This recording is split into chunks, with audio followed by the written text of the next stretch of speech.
আসসালামু আলাইকুম। আমি আপনাদের জন্য আজকে নিয়ে এসেছি একটা অনেক মজার রেসিপি। সেটা হচ্ছে চিংড়ি মাছ, চিংড়ি মাছের শুটকি ভুনা।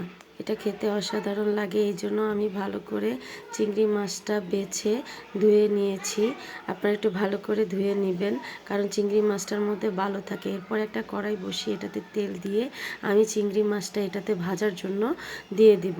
এই চিংড়ি মাছটা আমি একদম মচমচা করে ভেজে নিব, ভালো করে নাড়াচাড়া দিয়ে। এরপর এটা ভাজা হয়ে গেলে একদম মচমচা লাল লাল হয়ে যাবে, দেখবেন আপনারা। এটা ভাজতে ভাজতে নাড়াচাড়া দিতে দিতে তখন আপনারা এটার মধ্যে পেঁয়াজ আর রসুনটা দিয়ে দিবেন। পেঁয়াজ রসুন দেওয়ার পরে পেঁয়াজ রসুনটাও আপনারা একদম ভেজে নেবেন, আপনার শুটকিটার সাথে একদম মচমচা করে ভেজে নেবেন পেঁয়াজ রসুনটা।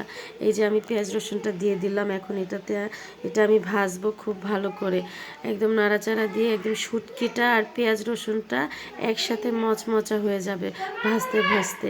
এরপর এটাতে আমি সামান্য পরিমাণে লবণ দিব, স্বাদ অনুযায়ী লবণ দেওয়ার পরে এটাতে আমি মরিচ দিব।